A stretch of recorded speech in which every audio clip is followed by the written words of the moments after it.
सब प्रेम से बोलो, लक्ष्मी नारायण भगवान की जय, राधा कृष्ण भगवान की जय। सूत जी कहते हैं, पश्चिम समुद्र के तट पर द्वारका नाम से प्रसिद्ध एक नगरी है। वहाँ योग शास्त्र के ज्ञाता एक ब्राह्मण देवता सदा निवास करते थे। उनका नाम था शिव शर्मा। वे वेद शास्त्रों के अच्छे विद्वान थे। उनके 5 पुत्र हुए, जिन्हें शास्त्रों का पूर्ण ज्ञान था। उनके नाम इस प्रकार हैं: यज्ञ शर्मा, वेद शर्मा, धर्म शर्मा, विष्णु शर्मा तथा सोम शर्मा। ये सभी पिता के भक्त थे। द्विज श्रेष्ठ शिव शर्मा ने उनकी भक्ति देखकर सोचा, पितृ भक्त पुरुषों के हृदय में जो भाव होना चाहिए वे मेरे इन पुत्रों के हृदय में है या नहीं। इस बात को बुद्धि पूर्वक परीक्षा करके जानने का प्रयत्न करूं।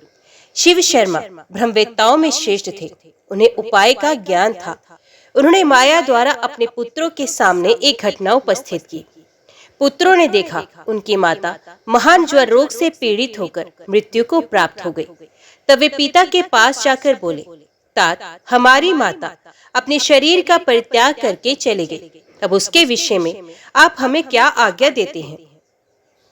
द्विज श्रेष्ठ शिव शर्मा ने अपने भक्ति परायण ज्येष्ठ पुत्र यज्ञ शर्मा को संबोधित करके कहा, बेटा, इस तीखे हथियार से अपनी माता के सारे अंगों को टुकड़े टुकड़े करके इधर उधर फेंक दो। पुत्र ने पिता की आज्ञा के अनुसार ही कार्य किया। पिता ने भी ये बात सुनी। इससे उन्हें उस पुत्र की भक्ति के विषय में पूर्ण निश्चय हो गया। अब उन्होंने दूसरे पुत्र की पितृभक्ति जानने का निश्चय किया और वेद शर्मा के पास जाकर कहा, बेटा, मैं स्त्री के बिना नहीं रह सकता, तो मेरी आज्ञा मानकर जाओ और समस्त सौभाग्य संपत्ति से युक्त जो स्त्री मैंने देखी है उसे मेरे लिए यहाँ बुला लाओ। पिता के ऐसा कहने पर वेद शर्मा बोले, मैं आपका प्रिय कार्य करूंगा। यूं कहकर वे पिता को प्रणाम करके चले गए और उस स्त्री के पास पहुंचकर बोले, देवी, मेरे पिता तुम्हारे लिए प्रार्थना करते हैं। यद्यपि वे वृद्ध हैं, तथापि तुम मेरे अनुरोध से उन पर कृपा करके उनके अनुकूल हो जाओ। वेद शर्मा की ऐसी बात सुनकर माया से प्रकट हुई उस स्त्री ने कहा, ब्राह्मण, तुम्हारे पिता बुढ़ापे से कष्ट पा रहे हैं, अतः मैं कदापि उन्हें पति बनाना नहीं चाहती। उन्हें खांसी का रोग है, उनके मुंह में कफ भरा रहता है। इस समय दूसरी बीमारियों ने भी उन्हें पकड़ रखा है। रोग के कारण वे शिथिल एवं आर्त हो गए हैं। अतः मुझे उनका समागम नहीं चाहिए। मैं तुम्हारे साथ रमण करना चाहती हूँ। तुम्हारा प्रिय कार्य करूंगी। तुम दिव्य लक्षणों से संपन्न, दिव्य रूपधारी तथा महान तेजस्वी हो। अतः मैं तुम्ही को पाना चाहती हूँ। मानद, उस बूढ़े को लेकर क्या करोगे? मेरे शरीर का उपभोग करने से तुम्हें समस्त दुर्लभ सुखों की प्राप्ति होगी। विप्रवर, तुम्हें जिस वस्तु की इच्छा होगी वे सब मैं ला दूंगी, इसमें तनिक भी संदेह नहीं। ये महान पापपूर्ण अप्रिय वचन सुनकर वेद शर्मा ने कहा, देवी, तुम्हारा वचन अधर्म युक्त, पाप मिश्रित और अनुचित है। मैं पिता का भक्त और निरपराध हूँ। मुझसे ऐसी बात ना कहो। शुभ है, मैं पिता के लिए ही यहाँ आया हूँ और उन्हीं के लिए तुमसे प्रार्थना कर रहा हूँ। इसके विपरीत दूसरी कोई बात ना कहो। मेरे पिताजी को ही स्वीकार करो। देवी, इसके लिए तुम चराचर प्राणियों से त्रिलोकी की जो वस्तु चाहोगी वे सब निस्संदेह तुम्हें अर्पण करूंगा। अधिक क्या कहूँ? देवताओं का राज्य आदि भी यदि चाहो तो मैं तुम्हें दे सकता हूँ। स्त्री बोली, यदि तुम अपने पिता के लिए इस प्रकार दान देने में समर्थ हो तो मुझे इंद्र सहित संपूर्ण देवताओं का अभिदर्शन कराओ। वेद शर्मा बोले, देवी, मेरा बल, मेरी तपस्या का प्रभाव देखो। मेरे आवाहन करने पर ये इंद्र आदि श्रेष्ठ देवता यहाँ आ पहुंचे हैं। देवताओं ने वेद शर्मा से कहा, द्विजश्रेष्ठ, हम तुम्हारा कौन सा कार्य करें? वेद शर्मा बोले, देवगण, यदि आप लोग मुझ पर प्रसन्न हैं तो मुझे अपने पिता के चरणों में पूर्ण भक्ति प्रदान करें। एवं वस्तु कहकर संपूर्ण देवता जैसे आए थे वैसे लौट गए। तब उस स्त्री ने हर्ष में भरकर कहा, तुम्हारी तपस्या का बल देख लिया। देवताओं से मुझे कोई काम नहीं। यदि तुम मुझे मुहमांगी वस्तु देना चाहते हो और अपने पिता के लिए मुझे ले जाना चाहते हो तो अपना सर अपने ही हाथ से काटकर मुझे अर्पण कर दो। वेद शर्मा ने कहा, देवी आज मैं धन्य हो गया। शुभे, मैं पिता के लिए अपना मस्तक भी दे दूंगा। ले लो ले लो। ये कहकर द्विज श्रेष्ठ वेद शर्मा ने तीखी धार वाली तेज तलवार उठाई और हंसते हंसते अपना मस्तक काटकर और उस स्त्री को दे दिया। खून में डूबे हुए उस मस्तक को लेकर वे शिव शर्मा के पास गए। स्त्री ने कहा, विप्रवर, तुम्हारे पुत्र वेद शर्मा ने मुझे तुम्हारी सेवा के लिए यहाँ भेजा है। ये उनका मस्तक है, इसे ग्रहण करो। इसको उन्होंने अपने हाथ से काट कर दिया है। उस मस्तक को देखकर वेद शर्मा के चारों भाई कांप उठे। उन पुण्य आत्मा बंधुओं में इस प्रकार बात होने लगी, अहो, धर्म ही जिसका सर्वस्व था, वे हमारी माता सत्य समाधि के द्वारा मृत्यु को प्राप्त हो गई। हम लोगों में ये वेद शर्मा ही परम सौभाग्यशाली थे, जिन्होंने पिता के लिए प्राण दे दिए। ये धन्य तो थे ही और अधिक धन्य हो गए। शिव शर्मा ने उस स्त्री की बात सुनकर जान लिया कि वेद शर्मा पूर्ण भक्त था। तत्पश्चात उन्होंने अपने तृतीय पुत्र धर्म शर्मा से कहा, बेटा, ये अपने भाई का मस्तक लो और जिस प्रकार ये जी सके वे उपाय करो। सूत जी कहते हैं, धर्म शर्मा भाई के मस्तक को लेकर तुरंत ही वहां से चला गया। उन्होंने पिता की भक्ति, तपस्या, सत्य और सरलता के बल से धर्म को आकर्षित किया। उनकी तपस्या से खींचकर धर्मराज धर्म शर्मा के पास आए और इस प्रकार बोले, धर्म शर्मन, तुम्हारे आवाहन करने से मैं यहाँ उपस्थित हुआ हूँ। मुझे अपना कार्य बताओ, मैं उसे निस्संदेह पूर्ण करूंगा। धर्म शर्मा ने कहा, धर्मराज, यदि मैंने गुरु की सेवा की हो, यदि मुझ में पिता के प्रति निष्ठा और अविचल तपस्या हो, तो इस सत्य के प्रभाव से मेरे भाई वेद शर्मा जी उठे। धर्म बोले, महामती, मैं तुम्हारी तपस्या और पितृ भक्ति से संतुष्ट हूँ। तुम्हारे भाई जी जाएंगे, तुम्हारा कल्याण हो। धर्मवेत्ताओं के लिए जो दुर्लभ है, ऐसा कोई उत्तम वरदान मुझसे और मांग लो। धर्म शर्मा ने जब धर्म का ये उत्तम वचन सुना तो उस महायशस्वी ने महात्मा वैवस्वत से कहा, धर्मराज, यदि आप मुझ पर प्रसन्न हैं तो पिता के चरणों की पूजा में अविचल भक्ति, धर्म में अनुराग तथा अंत में मोक्ष का वरदान मुझे दीजिए। तब धर्म ने कहा, मेरी कृपा से ये सब कुछ तुम्हें प्राप्त होगा। उनके मुख से ये महावाक्य निकलते ही वेद शर्मा उठकर खड़े हो गए, मानो वे सोते से जाग उठे हों। उठते ही महाबुद्धिमान वेद शर्मा ने धर्म शर्मा से कहा, भाई, वे देवी कहाँ गई? पिताजी कहाँ हैं? धर्म शर्मा ने थोड़े ही में सब हाल कह सुनाया। सब हाल जानकर वेद शर्मा को बड़ी प्रसन्नता हुई। उन्होंने धर्म शर्मा से कहा, प्रिय बंधु, इस पृथ्वी पर तुम्हारे जैसा मेरा हितैषी कौन है? तदंतर दोनों भाई प्रसन्न होकर अपने पिता शिव शर्मा के पास गए। उस समय धर्म शर्मा ने तेजस्वी पिता से कहा, महाभाग, आज मैंने आपके पुत्र वेद शर्मा को मस्तक और जीवन के साथ यहाँ ला दिया है, आप इन्हें स्वीकार कीजिए। तदंतर शिव शर्मा ने विनीत भाव से सामने खड़े हुए चौथे पुत्र महामती विष्णु शर्मा से कहा, बेटा, मेरा कहना करो, आज ही इंद्रलोक को जाओ और वहां से अमृत ले आओ। मैं अपनी इस प्रियतमा के साथ इस समय अमृत पीना चाहता हूँ, क्योंकि अमृत सब रोगों को दूर करने वाला है। महात्मा पिता का ये वचन सुनकर विष्णु शर्मा ने उनसे कहा, पिताजी, मैं आपके कथन अनुसार सब कार्य करूंगा। ये कहकर परम बुद्धिमान धर्मात्मा विष्णु शर्मा ने पिता को प्रणाम किया और उनकी प्रदक्षिणा करके अपने महान बल, तपस्या तथा नियम के प्रभाव से आकाश मार्ग द्वारा इंद्रलोक की यात्रा की। अंतरिक्ष मार्ग से जब वे आकाश के भीतर घुसे, तब देवराज इंद्र ने उन्हें देखा और उनका उद्देश्य जानकर उसमें विघ्न डालना आरंभ किया। उन्होंने मेनका से कहा, सुंदरी, मेरी आज्ञा से शीघ्रता पूर्वक जाओ और विप्रवर विष्णु शर्मा के कार्य में बाधा डालो। देवराज की आज्ञा पाकर मेनका बड़ी उतावली के साथ चली। उसका सुंदर रूप था, वे सब प्रकार के आभूषणों से विभूषित थी। नंदन वन के भीतर पहुंचकर वे झूले में जा बैठी और मधुर स्वर में गीत गाने लगी। उसका संगीत वीणा के स्वर के समान था। विष्णु शर्मा ने उसे देखा और उसके मनोभाव को समझ गया। उन्होंने सोचा, ये एक अद्भुत बड़े विघ्न के रूप में उपस्थित हुई है। इंद्र ने इसे भेजा है, ये मेरी भलाई नहीं कर सकती। ये विचार कर वे शीघ्रता पूर्वक आगे बढ़ गए।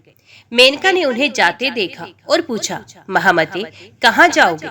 विष्णु शर्मा बोले, मैं पिता के कार्य से इंद्रलोक में जाऊंगा। वहां पहुंचने के लिए मुझे बड़ी जल्दी है। मेनका ने कहा, विप्रवर, मैं कामदेव के बाणों से घायल होकर इस समय तुम्हारी शरण में आई हूँ। यदि धर्म का पालन करना चाहते हो तो मेरी रक्षा करो। विष्णु शर्मा बोले, सुमुखी, मुझे देवराज का सारा चरित्र मालूम है। तुम्हारे मन में क्या है ये भी मुझसे छिपा नहीं है। तुम्हारे तेज और रूप से विश्वामित्र आदि दूसरे लोग ही मोहित होते हैं। मैं शिव शर्मा का पुत्र हूँ। मुझ पर तुम्हारा जादू नहीं चल सकता। अबले मैं योग सिद्धि को प्राप्त हूँ, तपस्या से सिद्ध हो चुका हूँ। काम आदि बड़े बड़े दोषों को मैंने पहले ही जीत लिया है। तुम किसी दूसरे पुरुष का आश्रय लो, मैं इंद्रलोक को जा रहा हूँ। यो कहकर द्विज श्रेष्ठ विष्णु शर्मा शीघ्रता पूर्वक चले गए। मेनका का प्रयत्न निष्फल हुआ। देवराज के पूछने पर उसने सब कुछ बता दिया। तब इंद्र ने बारंबार विघ्न उपस्थित किया, किंतु महायशस्वी ब्राह्मण ने अपने तेज से उन सब विघ्नों का नाश कर दिया। उनके उपस्थित किए हुए भयंकर विघ्नों का विचार करके महातेजस्वी विष्णु शर्मा को बड़ा क्रोध हुआ। उन्होंने सोचा, मैं इंद्रलोक से इंद्र को गिरा दूंगा और देवताओं की रक्षा के लिए दूसरा इंद्र बनाऊंगा। इस प्रकार विचार कर ही रहे थे कि देवराज इंद्र वहां आ पहुंचे और बोले, महाप्राज्ञ विप्र, तपस्या, नियम, इंद्रिय संयम, सत्य और शौच के द्वारा तुम्हारी समानता करने वाला दूसरा कोई नहीं है। तुम्हारी इस पितृ भक्ति से मैं देवताओं सहित परास्त हो गया। साधु श्रेष्ठ, तुम मेरे सारे अपराध क्षमा करो और मुझसे कोई वर मांगो, तुम्हारा कल्याण हो। तुम्हारे मांगने पर मैं दुर्लभ से भी दुर्लभ वर भी दे दूंगा। ये सुनकर विष्णु शर्मा ने देवराज इंद्र से कहा, आपको महात्मा ब्राह्मणों के तेज का विनाश करने की कभी चेष्टा नहीं करनी चाहिए, क्योंकि यदि श्रेष्ठ ब्राह्मण क्रोध में भर जाए तो समस्त पुत्र पौत्रों के साथ अपराधी व्यक्ति का संहार कर सकते हैं। इसमें तनिक भी संदेह नहीं। यदि आप इस समय यहाँ ना आए होते तो मैं अपनी तपस्या के प्रभाव से आपके इस उत्तम राज्य को छीनकर किसी दूसरे को दे डालने का विचार कर चुका था। मेरी आंखें क्रोध से लाल हो रही थी, किंतु आपके आने से मेरा भाव बदल गया।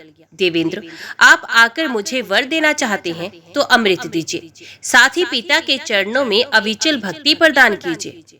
इस प्रकार बातचीत होने पर इंद्र ने प्रसन्न चित्त से ब्राह्मण को अमृत से भरा घड़ा लाकर दे दिया तथा वरदान देते हुए कहा, विप्रवर, अपने पिता के प्रति तुम्हारे हृदय में सदा अविचल भक्ति बनी रहे।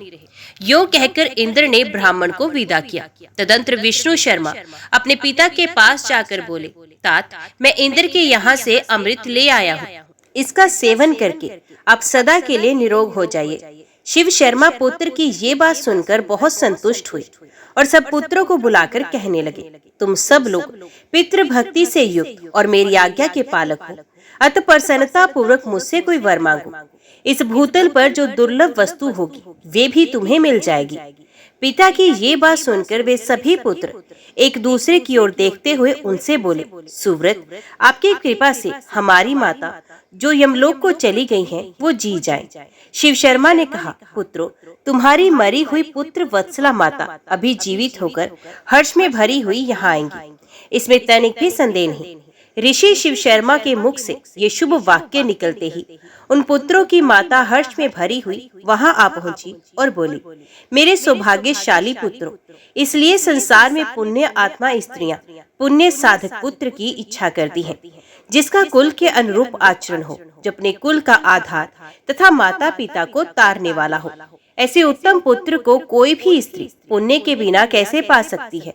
ना जाने मैंने कैसे कैसे पुण्य किए थे, जिनके फलस्वरूप ये धर्मप्राण, धर्मात्मा, धर्म वत्सल तथा अत्यंत पुण्य भागी महात्मा मुझे पति रूप में प्राप्त हुए। मेरे सभी पुत्र पितृभक्ति में रत हैं।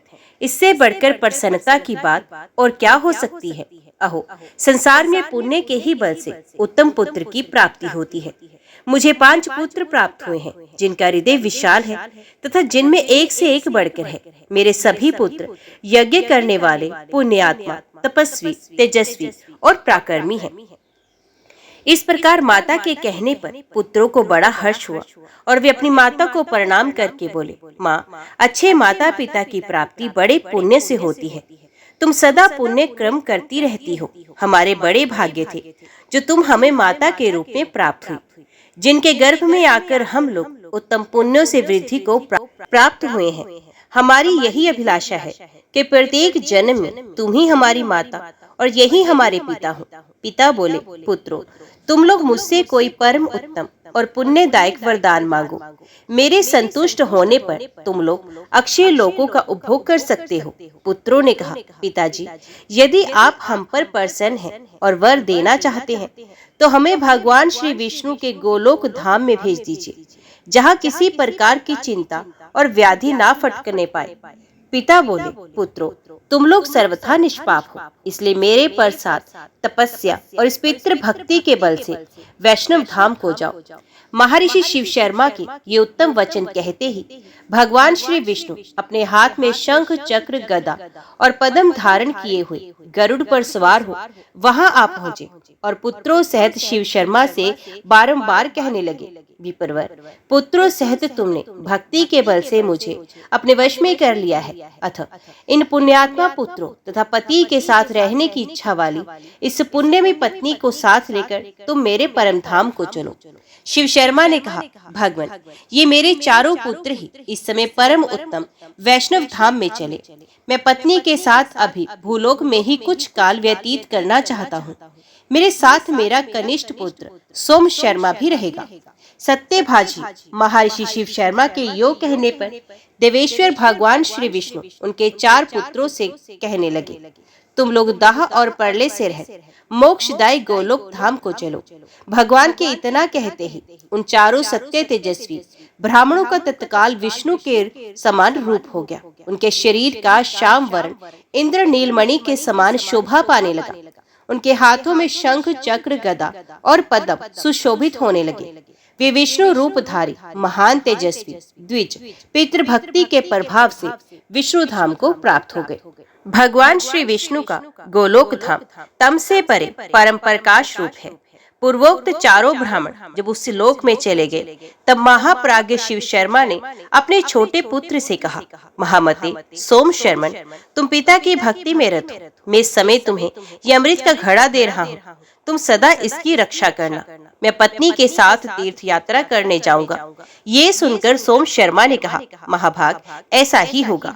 बुद्धिमान शिव शर्मा सोम शर्मा के हाथ में ये घड़ा देकर वहां से चल दिए और 10 वर्षों तक निरंतर तपस्या में लगे रहे। धर्मात्मा सोम शर्मा दिन रात आलस्य छोड़कर उस अमृत कुंभ की रक्षा करते रहे। 10 वर्षों के पश्चात महायशस्वी शिव शर्मा पुनः लौटकर वहां आए। ये माया का प्रयोग करके भार्या सहित कोड़ी बन गए। जैसे वे स्वयं कुष्ठ रोग से पीड़ित थे, उसी प्रकार उनकी स्त्री भी थी। दोनों ही मांस के पिंड की भांति त्याग देने योग्य दिखाई देते थे। वे धीरचित्त ब्राह्मण महात्मा सोम शर्मा के समीप आए। वहां पधारे हुए माता पिता को सर्वथा दुख से पीड़ित देख महायशस्वी सोम शर्मा को बड़ी दया आई। भक्ति से उनका मस्तक झुक गया।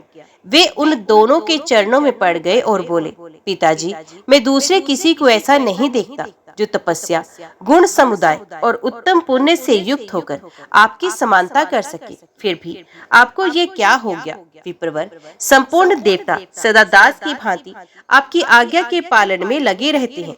वे आपके तेज से खींचकर यहाँ आ जाते हैं। आप इतने शक्तिशाली हैं, तो भी किस पाप के कारण आपके शरीर में ये पीड़ा देने वाला रोग हो गया? ब्राह्मण श्रेष्ठ, इसका कारण बताइए। ये मेरी माता भी पुण्यवती है, इसका पुण्य महान है। ये पतिव्रत धर्म का पालन करने वाली है। ये अपने स्वामी की कृपा से समूची त्रिलोकी को भी धारण करने में समर्थ है। जो राग द्वेष का परित्याग करके भांति भांति के कर्मों द्वारा अपने पतिदेव का पूजन करती है, देवताओं की ही भांति गुरुजनों के प्रति भी जिसके हृदय में आदर का भाव है, वे मेरी माता क्यों इस कष्टकारी कुष्ठ रोग का दुख भोग रही है? शिव शर्मा बोले, महाभाग, तुम शोक ना करो। सबको अपने कर्मों का ही फल भोगना पड़ता है, क्योंकि मनुष्य पूर्वकृत पाप और पुण्य में क्रमों से युक्त होता ही है। अब हम दोनों रोगियों के घाव को धोकर साफ कर दो। पिता का ये शुभ वाक्य सुनकर सोम शर्मा ने कहा, आप दोनों पुण्यात्मा हैं, मैं आपकी सेवा अवश्य करूंगा। माता पिता की सेवा के सिवा मेरा और कर्तव्य ही क्या है। सोम शर्मा उन दोनों के दुख से दुखी थे। वे माता पिता के मल मूत्र तथा कफ आदि धोते, अपने हाथ से उनके चरण पखारते और दबाया करते थे। उनके रहने और नहाने आदि का प्रबंध भी वे पूर्ण भक्ति के साथ स्वयं ही करते थे। विप्रवर सोम शर्मा बड़े यशस्वी, धर्मात्मा और सत्पुरुषों में श्रेष्ठ थे। वे अपने दोनों गुरुजनों को कंधे पर बिठाकर तीर्थों में ले जाया करते थे। वे वेद के ज्ञाता थे, अतः मांगलिक मंत्रों का उच्चारण करके दोनों को अपने हाथ से विधि पूर्वक नहलाते और स्वयं भी स्नान करते थे। फिर पितरों का तर्पण और देवताओं का पूजन भी वे उन दोनों से प्रतिदिन कराया करते थे। स्वयं अग्नि में होम करते और अपने दोनों महागुरु माता पिता को प्रसन्न करते हुए अपने सब कार्य उन्हें बताया करते थे। सोम शर्मा उन दोनों को प्रतिदिन छैया पर सुलाते और उन्हें वस्त्र तथा पुष्प आदि सब सामग्री निवेदन करते थे। परम सुगंधित पान लगाकर माता पिता को अर्पण करते तथा नित्य प्रति उनकी इच्छा के अनुसार फल, मूल, दूध आदि उत्तम भोज्य पदार्थ खाने को देते थे। इस क्रम से वे सदा ही माता पिता को प्रसन्न रखने की चेष्टा करते थे। पिता सोम शर्मा को बुलाकर उन्हें नाना प्रकार के कठोर एवं दुखदायी वचनों से पीड़ित करके और आतुर होकर उन्हें डंडों से पीटते भी थे। ये सब करने पर भी धर्मात्मा सोम शर्मा कभी पिता के ऊपर क्रोध नहीं करते थे। वे सदा संतुष्ट रहकर मन, वाणी और क्रिया तीनों के ही द्वारा पिता की पूजा करते थे। ये सब बातें जानकर शिव शर्मा अपने चरित्र पर विचार करने लगे। उन्होंने सोचा, सोम शर्मा का मेरी सेवा में अधिक अनुराग दिखाई देता है, इसलिए समय पर मैंने इसके तप की परीक्षा की है, किंतु मेरा पुत्र भक्ति भाव तथा सत्यपूर्ण बर्ताव से भ्रष्ट नहीं हो रहा है। निंदा करने और मारने पर भी सदा मीठे वचन बोलता है।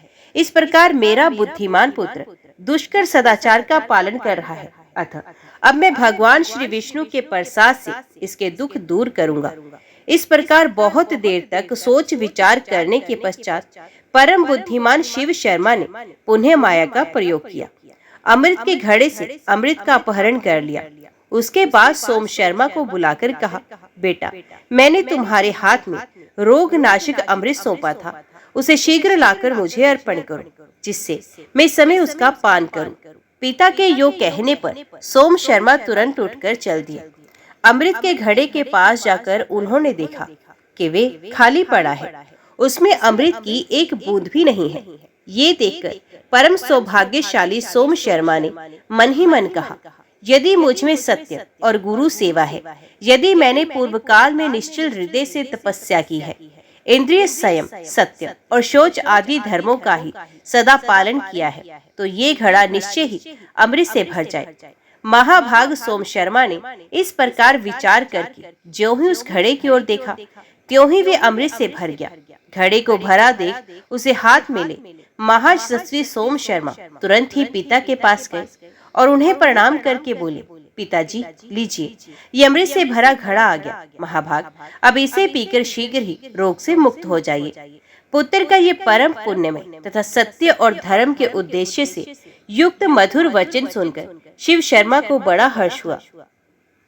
वे बोले, पुत्र, आज मैं तुम्हारी तपस्या, इंद्रिय संयम, शौच, गुरु सेवा तथा भक्ति भाव से विशेष संतुष्ट हूँ। लो, अब मैं स्वीकृत रूप का त्याग करता हूँ। यो कहकर ब्राह्मण शिव शर्मा ने पुत्र को अपने पहले रूप में दर्शन दिया। सोम शर्मा ने माता पिता को पहले जिस रूप में देखा था, उसी रूप में उस समय भी देखा। वे दोनों महात्मा सूर्यमंडल की भांति तेज से दीप रहे थे। सोम शर्मा ने बड़ी भक्ति के साथ उन महात्माओं के चरणों में मस्तक झुकाया। तदंतर वे दोनों पति पत्नी पुत्र से बातचीत करके अत्यंत प्रसन्न हुए। फिर धर्मात्मा ब्राह्मण भगवान श्री विष्णु की कृपा से अपनी पत्नी को साथ ले विष्णु धाम को चले गए। अपने पुण्य और योग अभ्यास के प्रभाव से उन महर्षि ने दुर्लभ पद को प्राप्त किया। ऋषियों ने कहा, सूत जी, अब हम महात्मा सुव्रत का चरित्र सुनना चाहते हैं। हे महाप्राज्ञ, किस गोत्र में उत्पन्न हुए और किसके पुत्र थे? ब्राह्मण सुव्रत की क्या तपस्या थी और किस प्रकार उन्होंने भगवान श्री हरि की आराधना की थी? सूत जी बोले, विप्रगण, मैं सुव्रत के दिव्य एवं पावन चरित्र का वर्णन करता हूँ। ये प्रसंग परम कल्याणकारी तथा भगवान श्री विष्णु की चर्चा से युक्त है। पूर्वकल्प की बात है। नर्मदा के पाप नाशक तट पर अमरकंटक तीर्थ के भीतर कौशिक वंश में एक श्रेष्ठ ब्राह्मण उत्पन्न हुए थे। उनका नाम था सोम शर्मा। उनके कोई पुत्र नहीं था, इस कारण वे बहुत दुखी रहा करते थे। उनकी पत्नी का नाम था सुमना। वे उत्तम व्रत का आचरण करने वाली थी। एक दिन उसने अपने पति को चिंतित देखकर कहा, नाथ, चिंता छोड़िए। चिंता के समान दूसरा कोई दुख नहीं, क्योंकि वे शरीर को सुखा डालती है। जो उसे त्याग कर यथोचित बर्ताव करता है, वे अनायास आनंद में मस्त रहता है। विप्रवर, मेरे सामने आप अपनी चिंता का कारण बताइए। सोम शर्मा ने कहा, सुव्रते, ना जाने किस पाप से मैं निर्धन और पुत्रहीन हूँ। यही मेरे दुख का कारण है। सुमना बोली, प्राणनाथ, सुनिए, मैं एक ऐसी बात बताती हूँ जो सब संदेहों का नाश करने वाली है। पाप एक वृक्ष के समान है। उसका बीज है लोभ, मोह उसकी जड़ है, असत्य उसका तना और माया उसकी शाखाओं का विस्तार है। दंभ और कुटिलता पत्ते हैं, कुबुद्धि फूल है और अनृत उसकी गंध है। शल, पाखंड, चोरी, ईर्षा, क्रूरता, कूटनीति और पापाचार से युक्त प्राणी उस मोह मूलक वृक्ष के पक्षी हैं, जो माया रूपी शाखाओं पर बसेरे लेते हैं। अज्ञान उस वृक्ष का फल है और अधर्म को उसका रस बताया गया है। दुर्भाव रूप जल से सींचने पर उसकी वृद्धि होती है और श्रद्धा उसके फूलने फलने की ऋतु है। जो मनुष्य उस वृक्ष के छाया का आश्रय लेकर संतुष्ट रहता है, उसके पके हुए फलों को प्रतिदिन खाता है और उन फलों के अधर्म रूप रस से पुष्ट होता है। वे ऊपर से कितना ही प्रसन्न क्यों ना हो, वास्तव में पतन की ओर ही जाता है। इसलिए पुरुष को चिंता छोड़कर लोभ का भी त्याग कर देना चाहिए। स्त्री, पुत्र और धन की चिंता तो कभी नहीं करनी चाहिए। प्रियतम, कितने ही विद्वान भी मूर्खों के मार्ग का अवलंबन करते हैं। दिन रात मोह में डूबे रहकर निरंतर इसी चिंता में पड़े रहते हैं कि किस प्रकार मुझे अच्छी स्त्री मिले और कैसे मैं बहुत से पुत्र प्राप्त करूं। ब्राह्मण, आप चिंता और मोह का त्याग करके विवेक का आश्रय लीजिए। कोई पूर्व जन्म में ऋण देने के कारण इस जन्म में अपने संबंधी होते हैं और कोई कोई धरोहर हड़प लेने के कारण भी संबंधी के रूप में जन्म लेते हैं। पत्नी, पिता, माता, भृत्य, स्वजन और बांधव सब लोग अपने अपने ऋण बंधन से ही इस पृथ्वी पर उत्पन्न होते हैं। जिसने जिसके जिस भाव से धरोहर हड़प ली है, वे उसी भाव से उसके यहाँ जन्म लेता है। धरोहर का स्वामी रूपवान और गुणवान पुत्र होकर पृथ्वी पर उत्पन्न होता है और धरोहर के अपहरण का बदला लेने के लिए दारुण दुख देकर चला जाता है। जो किसी का ऋण लेकर मर जाता है, उसके यहाँ दूसरे जन्म में ऋणदाता पुरुष पुत्र, भाई, पिता, पत्नी और मित्र रूप से उत्पन्न होता है। वे सदा ही अत्यंत दुष्टतापूर्ण बर्ताव करता है। गुणों की ओर तो वे कभी देखता ही नहीं। क्रूर स्वभाव और निष्ठुर आकृति बनाए अपने स्वजनों को सदा कठोर बातें सुनाया करता है।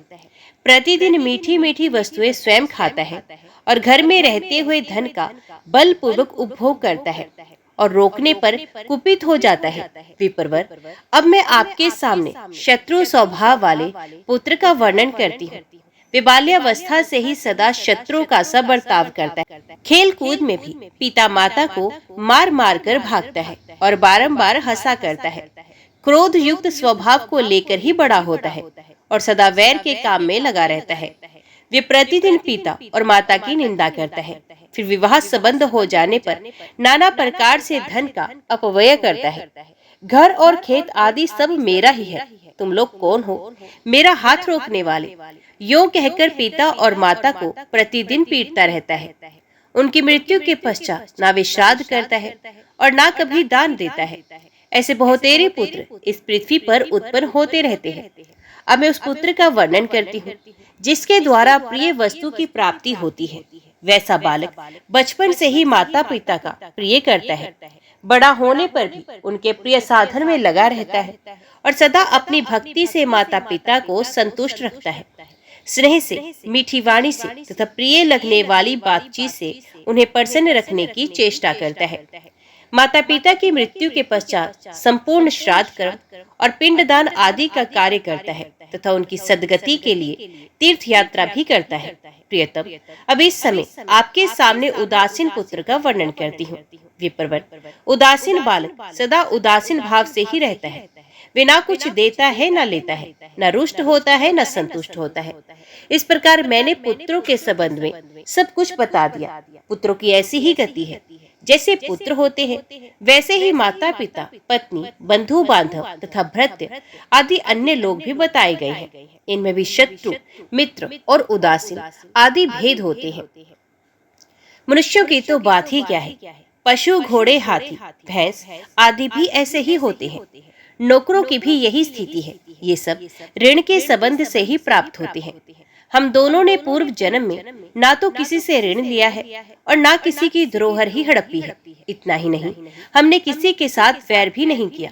इसलिए हमें धन और पुत्र आदि किसी भी वस्तु की प्राप्ति नहीं हुई। ये जानकर आप शांति धारण करें और व्यर्थ की चिंता छोड़ दें। अपने किसी को दान नहीं दिया तब धन कैसे आए? अतः प्राणनाथ, दुखी न होइए। द्विज श्रेष्ठ, जिस पुरुष को धन मिलना निश्चित है उसके हाथ में अनायास ही धन आ जाता है। मनुष्य उस धन की बड़े यत्न से रक्षा करता है, किंतु जब वे जाने को होता है तब चला ही जाता है।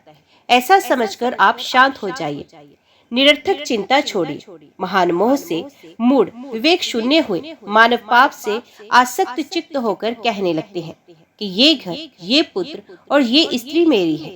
किंतु प्राणनाथ, संसार का ये बंधन सदा झूठा ही दिखाई देता है। सोम शर्मा ने कहा, कल्याणी, तुम ठीक कहती हो। तुम्हारा ये वचन सब प्रकार के संदेहों का नाश करने वाला है। तथापि सत्य के ज्ञाता साधु पुरुष वंश की इच्छा रखते हैं। प्रिय, मुझे पुत्र की चिंता है। जी में आता है जिस किसी उपाय से संभव हो मैं पुत्र अवश्य उत्पन्न करूं। सुमना ने कहा, महाभाग, एक ही विद्वान पुत्र श्रेष्ठ है। बहुत से गुणहीन पुत्रों को लेकर क्या करना है? एक ही पुत्र कुल का उद्धार करता है, दूसरे तो केवल कष्ट देने वाले होते हैं। पुण्य से ही पुत्र प्राप्त होता है, पुण्य से ही अच्छा कुल मिलता है तथा पुण्य से ही उत्तम गर्भ की प्राप्ति होती है। इसलिए आप पुण्य का अनुष्ठान कीजिए। प्राणनाथ, पुण्य कर्म करने वाले मनुष्य ही सुख राशि का उपभोग करते हैं। सोम शर्मा बोले, भद्रे, मुझे पुण्य का अनुष्ठान बताओ। उत्तम पुण्य कैसे होता है? पुण्य के लक्षणों का वर्णन करो। सुमना ने कहा, प्राणनाथ, पुरुष या स्त्री को सदा जिस प्रकार बर्ताव करना चाहिए तथा जिस प्रकार पुण्य करने से कीर्ति, पुत्र, प्यारी स्त्री और धन की प्राप्ति होती है, वे सब मैं बताती हूँ तथा पुण्य का लक्षण भी कहती हूँ। ब्रह्मचर्य, तपस्या, पंचयज्ञों का अनुष्ठान, दान, नियम, क्षमा, शौच, अहिंसा, उत्तम शक्ति और चोरी का भाव, ये 10 पुण्य के अंग हैं। इनके अनुष्ठान से धर्म की पूर्ति करनी चाहिए। धर्मात्मा पुरुष मन, वाणी और शरीर तीनों की क्रिया से धर्म का संपादन करता है और फिर वे जिस जिस वस्तु का चिंतन करता है वे दुर्लभ होने पर भी उसे प्राप्त हो जाती है।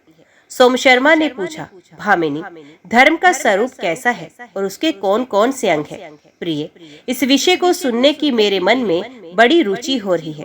अतः तुम प्रसन्नता पूर्वक इसका वर्णन करो। सुमना बोली, ब्राह्मण जिनका अत्रि वंश में जन्म हुआ है तथा जो अनसुया के पुत्र हैं, उन भगवान दत्तात्रेय जी ने सदा धर्म का साक्षात्कार किया है। महर्षि दुर्वासा और दत्तात्रेय इन दोनों ने उत्तम तपस्या की है। उन्होंने तपस्या और आत्म बल के साथ धर्म अनुकूल बर्ताव किया है। उन्होंने वन में रहकर 10,000 वर्षों तक तपस्या की, कुछ खाए बिना और कुछ पिए बिना केवल हवा पीकर जीवन निर्वाह किया। इससे वे दोनों शुभदर्शी हो गए हैं। तत्पश्चात उतने ही समय तक उन दोनों ने पंच अग्नि सेवन किया। उसके बाद वे जल के भीतर खड़े हो उतने ही वर्षों तक तपस्या में लगे रहे। यदि वर दत्तात्रेय और मुनि श्रेष्ठ दुर्वासा बहुत दुर्बल हो गए, तब मुनिवर दुर्वासा के मन में धर्म के प्रति बड़ा क्रोध हुआ। इसी समय बुद्धिमान धर्म साक्षात वहां पहुँचे। उनके साथ ब्रह्मचर्य और तप आदि भी मूर्तिमान होकर आए। सत्य, ब्रह्मचर्य, तप और इंद्रिय संयम ये उत्तम एवं विद्वान ब्राह्मण के रूप में आए। नियम ने महाप्राज्ञ पंडित का रूप धारण कर रखा था और दान अग्निहोत्री का स्वरूप धारण किए महर्षि दुर्वासा के निकट उपस्थित हुआ था। क्षमा, शांति, लज्जा, अहिंसा और निसंकल्प अवस्था ये सब स्त्री रूप धारण किए वहां आई थी। बुद्धि, प्रज्ञा, दया, श्रद्धा, मेधा, सत्कीर्ति और शांति, इनका भी वही रूप था। पांचों अग्नियां, परम पावन वेद और वेदांग, ये भी अपना अपना दिव्य रूप धारण किए उपस्थित थे। इस प्रकार धर्म अपने परिवार के साथ वहां आए थे। ये सब के सब मुनि को सिद्ध हो गए थे। धर्म बोले, ब्राह्मण, आपने तपस्वी होकर भी क्रोध क्यों किया है? क्रोध तो मनुष्य के श्रेय और तपस्या दोनों का ही नाश करता है। इसलिए तपस्या के समय इस सर्वनाशी क्रोध को अवश्य त्याग देना चाहिए। द्विजश्रेष्ठ, स्वस्थ होइए, आपकी तपस्या का फल बहुत उत्तम है। दुर्वासा ने कहा, आप कौन हैं, जिन श्रेष्ठ ब्राह्मणों के साथ यहाँ पधारे हैं, तथा आपके साथ ये सुंदर रूप और अलंकारों से सुशोभित स्त्रियां कैसे खड़ी हैं? धर्म बोले, मुने, ये जो आपके सामने ब्राह्मण के रूप में संपूर्ण तेज से युक्त दिखाई देते हैं, जो हाथ में दंड और कमंडलू लिए अत्यंत प्रसन्न जान पड़ते हैं, इनका नाम ब्रह्मचर्य है। इसी प्रकार ये जो दूसरे तेजस्वी ब्राह्मण खड़े हैं, इन पर भी दृष्टिपात कीजिए। इनके शरीर का रंग पीला और आंखें भूरे रंग की हैं। ये सत्य कहलाते हैं। धर्मात्मन, इन्हीं के समान जो अपनी दिव्य प्रभा से विश्वदेवों की समानता कर रहे हैं तथा जिनका आपने सदा ही आश्रय लिया है, वही ये आपके मूर्तिमान तप है। इनका दर्शन कीजिए। जिनके वाणी प्रसाद गुण से युक्त है, जो दीप्तिमान दिखाई देते हैं, संपूर्ण जीवों पर दया करना जिनका स्वभाव है, तथा जो सर्वदा आपका पोषण करते हैं, वे ही दब यहाँ व्यक्त रूप होकर उपस्थित हुए हैं। जिनके मस्तक पर जटा है, जिनका स्वभाव कुछ कठोर जान पड़ता है, जिनके शरीर का रंग कुछ पीला है, जो अत्यंत तीव्र और महान सामर्थ्यशाली प्रतीत होते हैं, तथा जिन्होंने श्रेष्ठ ब्राह्मण का रूप धारण कर हाथ में तलवार रखी है, ये पापों का नाश करने वाले नियम है। जो अत्यंत श्वेत और महान दीप्तिमान है, जिनके शरीर का रंग शुद्ध स्फटिक मणि के समान जान पड़ता है, जिनके हाथ में जल से भरा कमंडलू है, तथा जिन्होंने दातुन ले रखी है, वे सोच यहाँ ब्राह्मण का रूप धारण करके आए हैं। स्त्रियों में ये सुश्रूषा है, जो सत्य से विभूषित, परम सौभाग्यवती और अत्यंत साध्वी है, जिसका स्वभाव अत्यंत धीर है, जिसके सारे अंगों से प्रसन्नता टपक रही है, जिसका रंग गोरा है और मुख पर हास्य की छटा छा रही है, वे कमल लोचना सरस्वती है। द्विश्रेष्ठ, ये दिव्य आभूषणों से युक्त क्षमा उपस्थित है, जो परम शांत, सुस्थिर और अनेकों मंगल में विधानों से सुशोभित है। महाप्राज्ञ, तुम्हारी ज्ञान स्वरूपा शांति भी दिव्य आभूषणों से विभूषित होकर यहाँ आई है। ये तुम्हारी प्रज्ञा है, जो परोपकार में संलग्न, सत्यपरायण तथा स्वल्प भाषण करने वाली है। ये क्षमा के साथ बड़ी प्रसन्न रहने वाली है। इस शिवनी के शरीर का वर्ण श्याम है, जिसका शरीर तपाए हुए सोने के समान उद्दीप्त दिखाई दे रहा है। वे महाभागा अहिंसा है। ये अत्यंत प्रसन्न और अच्छी मंत्रणा से युक्त है। ये यंत्र तत्र दृष्टि नहीं डालती, ज्ञान भाव से आक्रांत हो, सदा तपस्या में लगी रहती है। महाभाग, ये देखिए, आपकी श्रद्धा भी आई है, जो नाना प्रकार की बुद्धि से आक्रांत और अनेकों ज्ञानों से आकुल होने पर भी सुस्थिर है। ये श्रद्धा मनोहर और मंगलमयी है। सबका शुभ चिंतन करने वाले संपूर्ण जगत की माता, जो शिवनी तथा गौरवर्णा है। इधर ये मेधा उपस्थित है, जिसके शरीर का रंग हंस और चंद्रमा के समान श्वेत है। गले में मोतियों का हार लटक रहा है और हाथ में पुस्तक तथा स्फटिक काक्ष की माला शोभा पा रही है। ये प्रज्ञा है, जो सदा ही अत्यंत प्रसन्न रहा करती है। ये प्रज्ञा देवी पीत वस्त्र से शोभा पा रही है। द्विश्रेष्ठ, जो त्रिभुवन का उपकार और पोषण करने में अद्वितीय है, जिसके शील की सदा ही प्रशंसा होती रहती है, वे दया भी आपके पास आई है। ये वृद्धा परम विदुषी तपस्विनी भाव की भार्या और मेरी माता है। सुव्रत, मैं आपका मूर्तिमान धर्म हूँ। ऐसा समझकर शांत होइए, मेरी रक्षा कीजिए। विप्रवर, आप कुपित क्यों हो रहे हैं? दुर्वासा ने कहा, देव, जिससे मुझे क्रोध हुआ वे कारण सुने। मैंने इंद्रिय संयम और शौच आदि कलेश में साधनों द्वारा अपने शरीर का शोधन किया तथा तपस्या की, किंतु ऐसा करने पर भी देख रहा हूँ केवल मेरे ही ऊपर आपकी दया नहीं हो रही है। धर्मराज, मैं आपके इस बर्ताव को न्याय युक्त नहीं मानता। यही मेरे क्रोध का कारण है, दूसरा कुछ नहीं। इसलिए मैं आपको 3 शाप दूंगा।